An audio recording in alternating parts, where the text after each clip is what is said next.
et je suis donc médecin dans un centre de référence et Nathalie m'a demandé de vous parler des dysphasies, ce que je vais faire en 18 minutes.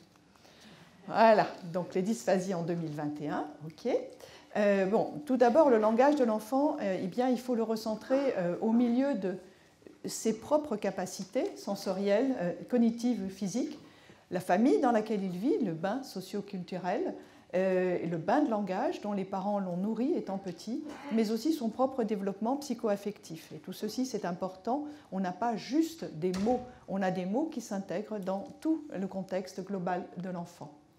L'apparition du langage, c'est quelque chose d'extrêmement naturel. Il est pré-programmé.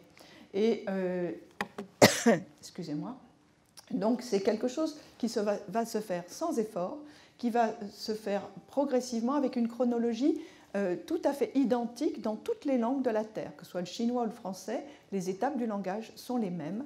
Et à 6 ans, le langage est constitué chez l'enfant normalement développé. Et ceci correspond à une maturation cérébrale avec constitution d'aires et de réseaux qui va se faire, la maturation cérébrale en fait jusqu'à 15 ans. Mais pour le langage, globalement, on va dire jusqu'à 6 ans. Je vous ai mis ici quelques étapes de ce développement du langage. Pour ceux qui sont parents, ils savent qu'il y a à 1 an les premiers mots, à 2 ans on assemble les mots, à 3 ans on va faire des phrases un petit peu plus longues, on augmente son vocabulaire, à 4 ans on fait des choses rigolotes quand on parle, c'est-à-dire qu'on fait des erreurs dans la syntaxe, dans la grammaire, et toute la famille s'amuse beaucoup de ce développement langagier. Et donc à 6 ans, comme je vous disais, le langage est globalement mature. L'enfant comprend tout, il comprend toutes les consignes, il utilise de façon très appropriée les articles, les prépositions, les verbes, il fléchit avec le présent, le passé, le futur, et il peut vous raconter une histoire. Et globalement, il ne déforme plus les mots. Alors c'est bien parce que je vais pouvoir aller très vite, le fameux DSM-5 dont Alain vous a parlé. Donc les problèmes de langage vont se situer au niveau des troubles de la communication. Vous voyez le petit truc sur la diapo derrière? Ah, c'est bien ça. Voilà, c'est cool. Donc, ce n'est pas du tout des troubles de la communication, ce sont les troubles du langage. Donc, ce DSM-5, pour rappel, est fait par des psychiatres qui ont invité beaucoup d'experts. Donc, ils sont arrivés à ce terme-là qui n'est pas absolument satisfaisant. Et dans ces troubles du langage, ils vont parler de troubles du langage qui concernent le vocabulaire et la syntaxe, de troubles de la phonation. Alors déjà, ça c'est un petit peu plus compliqué. On va dire la production du langage, la phonologie. Ils individualisent le bégaiement et les troubles pragmatiques qui sont le langage en situation sociale. Bien, et bien avec tout ça, que deviennent nos fameuses dysphasies dont vous entendez parler depuis des années et qui vous concernent en tant que parents ou professionnels? Eh bien, ces dysphasies vont garder en fait tout leur sens, même avec ce DSM-5, et la plupart des centres de référence vont garder cette terminologie, qui est une terminologie qui correspond à une réelle entité clinique et qui permet de savoir de quoi on parle. Eh bien, il s'agit donc de troubles du neurodéveloppement, bien sûr, sévères, durables, et ça c'est un critère important, et qui survient chez un enfant qui a par ailleurs un développement cognitif, un potentiel cognitif qui est dans la moyenne. La prévalence, elle est importante puisque les troubles du langage vont concerner entre 5 et 8% des enfants selon les études, mais les troubles dysphasiques, les troubles les plus sévères, c'est 1% des enfants. 1%, c'est quand même beaucoup. Voilà, et plus de garçons que de filles, mais ça c'est dans tous les troubles neurodéveloppementaux globalement, il y a plus de garçons. On va réserver en pratique les troubles 10, et ça c'est suite à une réflexion de la commission cognition de la Société française de neuropédiatrie, à des troubles qui sont donc les plus sévères chez des enfants aux compétences intellectuelles préservées, en faisant attention aux enfants qui ont un QI dit limite entre 70 et 80.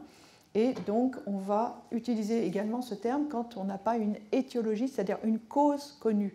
Autrement dit, un syndrome génétique qui présente des troubles du langage, eh bien, on ne va pas parler de dysphasie, on parlera de troubles du langage dans le cadre de ce syndrome génétique. Les bases neurobiologiques du langage, juste pour faire un raccourci rapide, en fait, on dit régulièrement que le langage est dans l'hémisphère gauche. Effectivement, la majorité des compétences langagières est située dans l'hémisphère gauche, où il y a donc une véritable asymétrie fonctionnelle entre les deux hémisphères, asymétrie qui est présente déjà chez le fœtus. Mais il ne faut pas penser que l'hémisphère droit ne sert à rien. Il y a des compétences un petit peu plus développées, comme la compréhension fine, les implicites, qui se situent au niveau de l'hémisphère droit. Une étude très intéressante sur le fonctionnement des petits dysphasiques. Eh bien, en 2015, on a pris 21 enfants dysphasiques par rapport à 18 contrôles. On a étudié plusieurs tâches langagières et on a donc pu mettre en évidence une hypoactivation de cet hémisphère gauche au niveau des aires langagières et une hyperactivation d'une partie du cerveau qui s'appelle l'insula. Et donc, on peut conclure que les enfants dysphasiques ont un réel fonctionnement et une latéralisation totalement atypique. Voilà, et c'est ça qui va faire le trouble dysphasique. On les classifie.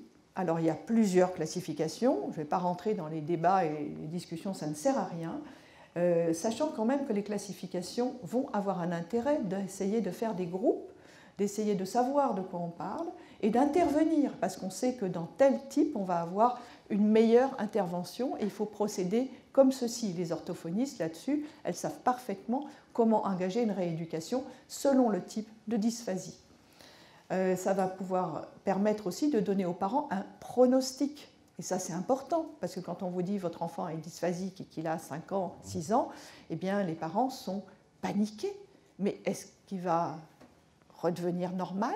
Est-ce qu'il va pouvoir rattraper? Est-ce qu'il va pouvoir avoir un métier? Que va-t-il devenir? Les études? Beaucoup de questions pour les parents, beaucoup d'inquiétudes, et c'est tout à fait normal. Ça permet également d'évaluer des besoins scolaires, et donc on en a largement parlé jusqu'à présent, et puis de faire de la recherche sur des groupes homogènes. Donc les classifications ont un intérêt, et globalement, pour faire simple et clair, on va distinguer les troubles expressifs et les troubles réceptifs, et je vais m'en expliquer là-dessus. Le bilan orthophonique, quand vous le recevez, vous, parents, vous voyez les mots troubles articulatoires, retard de parole et langage. Bon, en clair, l'articulation, c'est ça, c'est comment je bouge ma bouche pour produire les sons. La parole, c'est comment je parle avec un mot, par exemple le mot chocolat peut devenir tola. Voilà, tout simplement. Donc là, c'est la parole, c'est le mot. Et le langage, c'est globalement la syntaxe, la construction de la phrase. J'enlève ma caméra. Il y a quelqu'un d'autre qui parle. Non, c'est bon, c'est géré. J'enlève ma caméra. Alors, le bilan orthophonique, on va retrouver les deux mêmes choses, c'est-à-dire à la fois réceptif et expressif. Il va préciser les choses, évaluer la mémoire de travail auditive, qui est souvent impactée chez les enfants dysphasiques, et il sera forcément complété par un bilan psychométrique ou neuropsychologique. Effectivement, on ne posera pas de diagnostic de dysphasie sans un bilan orthophonique, d'une part, et un bilan psychométrique, c'est-à-dire un test de QI, d'autre part. Il nous faut les deux. Et il faut en général que ce bilan soit fait par des professionnels qui connaissent bien les choses, et je parle du test de QI notamment parce que les enfants qui ont des troubles de compréhension du langage vont avoir un test de QI. Parfois, si la personne n'a pas été attentive, n'est pas absolument au courant, eh bien, il sera chuté. Donc, je vous ai mis ici les types les plus fréquents de dysphasie. On va avoir la dysphasie où le trouble phonologique, donc les déformations de mots vont être vraiment massives. Les enfants qui, à 7 ans, 8 ans, sont totalement incompréhensibles quand ils parlent. Et ça, vous pouvez imaginer les difficultés que rencontrent ces enfants-là. Le trouble phonologique syntaxique, où il y aura non seulement la difficulté de prononcer les mots, mais une syntaxe totalement erronée. Et puis, about à moi, table. Oui, d'accord, répète. Voilà. Les dysphasies lexico-syntaxiques. Et là, c'est fabuleux parce que vous voyez les enfants qui ont une phrase pas tout à fait bien construite, mais surtout qui cherchent les mots. Il y a des enfants, là, et vous voyez comment ça fonctionne dedans. Il cherche, il sait qu'il le connaît. D'ailleurs, il le connaît. Mais impossible de faire émerger le mot. Donc, c'est ce qu'on appelle les dysphasies lexico-syntaxiques. Et puis les plus sévères, ce sont les dysphasies réceptives dont je vous parlais il y a une minute, donc celles de difficultés de compréhension du langage. Pas parce qu'ils sont autistes, non, parce qu'ils ne comprennent pas. Par exemple, les monèmes interrogatifs, c'est-à-dire le où, le quand, le pourquoi, ça n'a pas de sens pour eux. Et donc, effectivement, là, il va être urgent de mettre en place des compensations, des supports visuels ou gestuels, de façon à rétablir la communication adaptée. La première, finalement, j'ai expliqué. Alors, on en est à combien, Nathalie là 32. On est à 6 minutes. 10 minutes. Oh. 6. Il me reste 6. 6. Ou j'ai fait 6. Il reste 6, largement le temps. La dysphasie phonologique, donc, je vous l'ai expliqué, la phonologie syntaxique, la phono plus la syntaxe, et la lexicosyntaxique, le manque du mot plus la syntaxe. OK. Donc les réceptives, c'est un critère de sévérité constant, dont tout le monde tient compte parce que c'est des enfants qu'on va envoyer en IME. À 5 ans, j'en ai sauvé, entre guillemets, plusieurs d'une notification MDPH en IME parce que la psychométrie de la psychologue scolaire, qui avait certainement cru bien faire, était complètement chutée et qu'en fait, il s'agissait d'un enfant intelligent qui avait un trouble réceptif du langage. Donc là, c'est vraiment quelque chose auquel nous sommes très vigilants. Et je vous ai mis ici le test de QI d'un jeune garçon que j'ai connu à l'âge de 6 ans, un petit garçon très intelligent qui était donc dans son QI, la moyenne est à 100. Il avait en fait un QI visio-spatial, pour vous faire très simple, parce qu'il y a des gens qui ne sont pas professionnels ici, à 123, donc largement au-dessus, et un QI verbal à 57. Il avait un trouble réceptif massif. Et du coup, on a fait, puisque j'ai entendu parler du Makaton tout à l'heure, on a mis en place des supports avec le langage Makaton qui est parfaitement adapté pour ces enfants-là. Et vous avez ici son emploi du temps. Les bilinguismes, ça c'est une question qu'on me pose constamment, donc je voulais y anticiper les choses. Donc le nombre d'enfants bilingues en français en forte augmentation, beaucoup pour les bilinguismes précoces, c'est-à-dire avant 6 ans, mais également pour les bilinguismes tardifs avec l'arrivée de nombreux enfants sur les territoires français. C'est 1 sur 5. Le développement du langage chez l'enfant bilingue, je vais vous faire très court, en fait, il est identique à l'enfant monolingue, sauf que le vocabulaire se répartit dans les 2 langues. Les effets du bilinguisme précoce ont été très étudiés et en fait, on s'est rendu compte que c'était particulièrement intéressant d'avoir des enfants bilingues parce qu'on trouvait, et je vais vite, des facultés d'adaptation meilleures, des capacités d'attention sélective meilleures, une meilleure créativité, des meilleures planifications et résolution de problèmes, donc des fonctions exécutives, et une meilleure ouverture d'esprit. Est-ce que je peux passer la diapo suivante, s'il vous plaît ?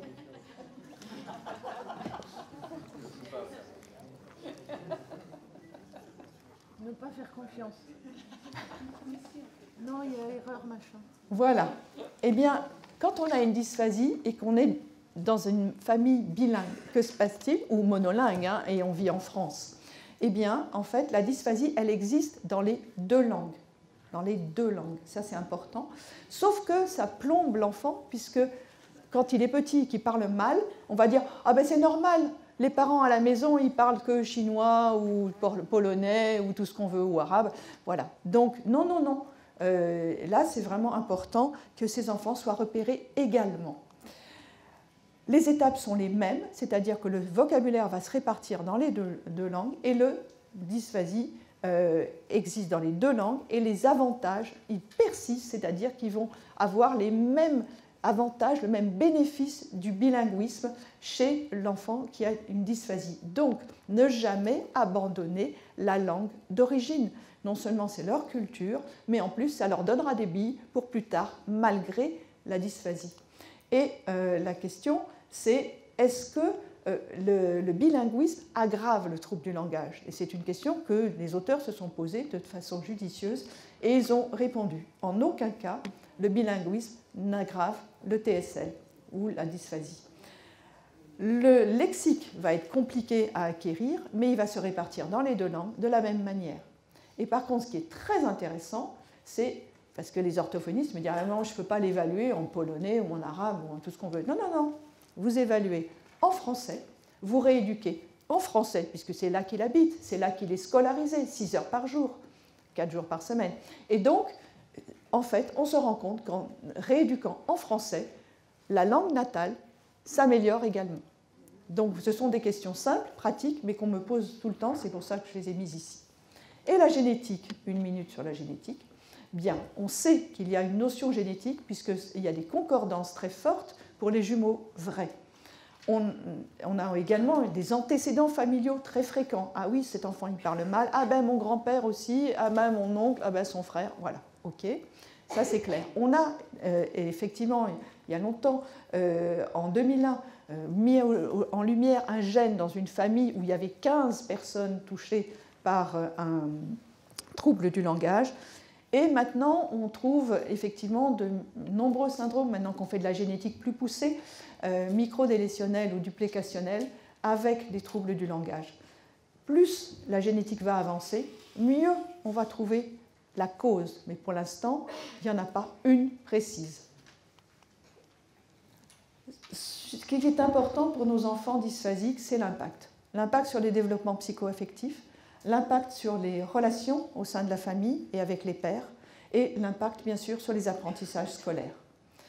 La scolarité, tout d'abord, eh bien oui, le langage écrit peut être très, très difficile à acquérir pour les dysphasiques. Et en fait, on ne sait pas, quand on voit un petit dysphasique en grande section de maternelle, si oui ou non, au CP, il va rentrer dans le langage écrit. Par contre, ce qu'on sait absolument, qu'il faut une méthode syllabique pure. Merci, M. Blanquer. Maintenant, tous les CP, normalement, se font avec des méthodes syllabiques. Ça a amélioré l'avenir des dysphasiques. Ça n'était pas toujours le cas il y a quelques années. Et donc, c'est des enfants qui vont garder quand même tout au long de leur scolarité des difficultés pour s'exprimer. Donc des rédactions plus courtes, des difficultés pour répondre à des questions, de rechercher dans un texte. Donc tout ça, ça va être très compliqué pour eux. Et il faudra que dans le cadre du PAP, ce soit mis en place. Le développement psycho-affectif, on peut imaginer que tous les autres parlent bien et moi je parle mal. Que peut penser cet enfant-là? Quelle frustration cela génère? Ben, énormément. Bien sûr, l'enfant qui ne comprend pas le langage, il ne comprend pas ce qui se passe autour de lui. Donc ça génère énormément d'anxiété. Donc perte de confiance, manque d'estime de soi et mise à l'écart, mutisme extrafamilial tout à fait fréquent, retrait social tout aussi fréquent, et agressivité. Parfois, certains enfants vont réagir de façon très violente à ce problème qu'ils ont. Le devenir, eh bien, oui, moi je trouve qu'il y a des progrès, et ça je tiens à les souligner, grâce aux associations, grâce aux plans divers et variés. Oui, ça va mieux, parce que en plus, maintenant, pratiquement tous les enfants qui en ont besoin peuvent avoir de l'orthophonie. Je regrette bien sûr, comme tout le monde, les délais d'attente, mais globalement, on peut. Et si le médecin décroche son téléphone, l'orthophoniste va faire un effort pour le prendre en rééducation. La scolarité adaptée aussi est un plus énorme. Les aménagements, la présence d'AESH, les ULIS, tout ça c'est formidable. Malheureusement, souvent, ils sont obligés d'avoir une scolarité moins exigeante sur le plan théorique, et ils vont souvent être orientés vers des CAP, des bacs pro. Ceci étant, je pense qu'on gagne vraiment beaucoup d'argent en ayant un métier manuel. Et puis maintenant, il y a la possibilité de continuer avec les BTS et les licences professionnelles. Voilà, donc les métiers manuels sont globalement plus indiqués. Le rôle du neuropédiatre, eh bien, il faut consulter. Ça, c'est vraiment important, que ce soit en libéral ou dans un centre de référence. Il faut quand même, avant avoir vérifié l'audition, commencer la rééducation orthophonique. Bien sûr, notre rôle est de savoir si c'est une dysphasie, si ça rentre dans un syndrome génétique ou une autre cause. La prise en charge, il n'y en a qu'une, franchement, c'est l'orthophonie. Les parents me disent qu'est-ce qu'on peut faire, etc. Vous voyez avec l'orthophoniste, elle va vous donner des exercices à faire. Travaillez avec l'orthophoniste. Continuez le bain de langage, c'est important, et mettez votre enfant en relation avec les autres. Aidez-le à avoir des copains. Voilà, donc le Macathon si besoin. De toute façon, les supports visuels, et je vous ai mis la lettre A des alphas. Le dossier MDPH, oui, souvent il faut une AVS pour le CP. La psychomotricité, puisque je n'ai pas eu le temps de tout développer, mais certains ont des difficultés en motricité fine, notamment en graphisme. Voilà. Combien de minutes ?